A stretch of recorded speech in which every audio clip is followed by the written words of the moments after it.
losing your virginity without losing yourself. It's a funny expression, isn't it? Losing your virginity. You know, and the word virgin, I mean, it conjures up very images of being pristine and stoic and pure. And we think of virgin forests and virgin landscapes, virgin olive oil. You know, it's unsullied.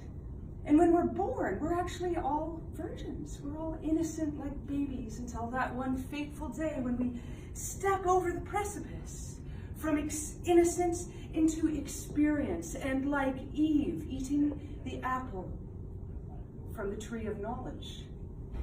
You know, whether that apple tastes sour or sweet can actually affect your sex life and your relationships for the rest of your life. So, you know, what are we going to do to approach this, you know, more mindfully? I mean, for most of us, it's probably too late. But, you know, there are children out there. I mean, what do you tell your children? Can you even talk to your children about sex? Don't they think it's a bit weird to talk to mom about that? Well, I think the best we can do, because inevitably, you know, it is an awkward situation. I mean, even if everything was set up perfectly, it would be challenging because it's the first time. But we could approach it with mindfulness, couldn't we? And so I thought, myself not having children, I might leave my legacy by sharing my own story of how I lost my virginity and what we might learn from this experience. You know, you're the only girl in grade 11 who hasn't lost her virginity yet, right? Really? I mean, well, what about the nerdy girls like Sasha and Eleanor? They don't count. So a week later, I'm lying in the front yard of a house on University Boulevard underneath Ed Isto. I'd had a crush on Ed for the last year, ever since we met on the bus to multicultural camp. Ed was from the east side and I was from the west side, so he was kind of mysterious already.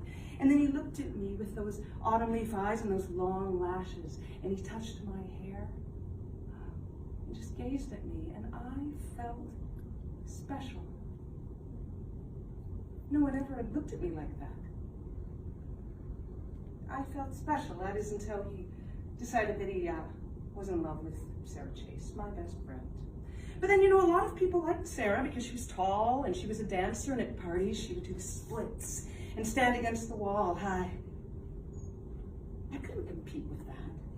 You know, I was this sort of tomboy. I had two older brothers, and my mother was like an accountant, an intellectual. She never wore makeup or dresses. So I just figured that I wasn't pretty enough, and I was doomed to be in the friend zone. So, you know, I took up my job as a friend of Ed and Sarah when Ed would call to talk about Sarah and find out how she was feeling and that's what she was thinking about him, and I would talk to Sarah and see what, you know, Ed was thinking about her. And then one day I decided that I was tired of this sort of underlying feeling of rejection. So I talked myself out of liking Ed by focusing on his flaws. You know, that space between his two front teeth, and the fact that he always wears that same brown striped sweater, and his laugh. So I talked myself out of liking him, and I wasn't interested at all until that one fateful night that there we all were, down at a bonfire at Spanish Banks, partying and drinking and having a great time. And then we'd walk up the hill to catch the bus, the UBC bus home from UBC. And it was, those days you didn't have an app that was telling you when it was going to come. And it seemed like forever. And Ed had been flirting with me all night, making me feel special, which I didn't quite trust. But I wanted to, because of course deep down I still really liked him. So he took my hand and led me, said, let's go for a walk. And we end up in this front yard with these evergreen trees, and it sort of felt kind of tucked away. And he took his jacket and he laid it down and he said, lie down. I said, here? Well, yeah, this is somebody's yard. Yes, but you know, everybody's sleeping. I wouldn't worry about it. Okay, so I lay down, and he said, do you want to have sex? I was like, here? Now? He said, well, you could say you've lost your virginity. Oh, that's true. I could say I am the only girl, besides the nerds, which count, that hasn't lost her virginity. So, well, he said we could ask the trees what they think. What do you think, Tree? Should we do it? They think we should. Oh, well then. All right.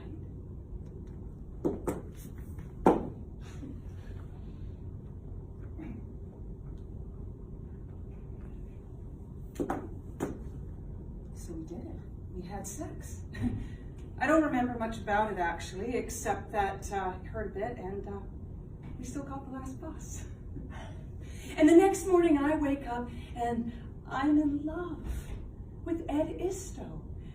Because, you know, I lost my virginity to him, so that must mean that we're together now, right? But then why isn't he calling? Day goes by, he doesn't call. Another day goes by, he doesn't call. So I call him. Bring, bring. No answer. So I call his best friend, Eric. Hey, Eric, have you seen Ed? Oh, yeah, well, you know, he's all wrapped up in Jenny Kwan right now just because he had sex with her on Saturday night. He had sex with her the day after he had sex with me.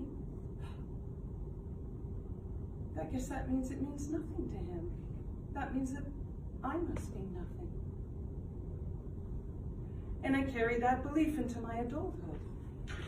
And each time I met these cute guys that everybody liked, and they told me everything I wanted to hear, that I was special, and that we would do things, and then I would open myself to them, and I would fall in love, and then they wouldn't answer my calls, and I would call them and chase them, and they would abandon me again and again, and I thought I was worthless. But you know, it's a beautiful thing, the female mind, that it wants to fall in love and bond and nurture this little egg, this sperm that comes into the egg and grow into a beautiful thing. And the man has the opposite inclination, which is to spread his seed. You know, it's really not personal. If you want to be mindful about it, just accept that it's really not personal. That such a lovely, cute man that everybody likes, of course he wants to spread his seed. So how can you lose your virginity feeling like you haven't just lost yourself and feel more like a winner? Well, just know that something that I wish someone had told me years ago. Men will charm the pants off you. It doesn't mean they love you. They just love sex. And if you go into that with mindfulness, knowing that that's the case, then, you know, you could just love it too. But if you want to come out really feeling like a winner and like you matter, maybe you want to wait to get to know the guy first and find out if he's going to return your calls. Because it's going to affect you for the rest of your life.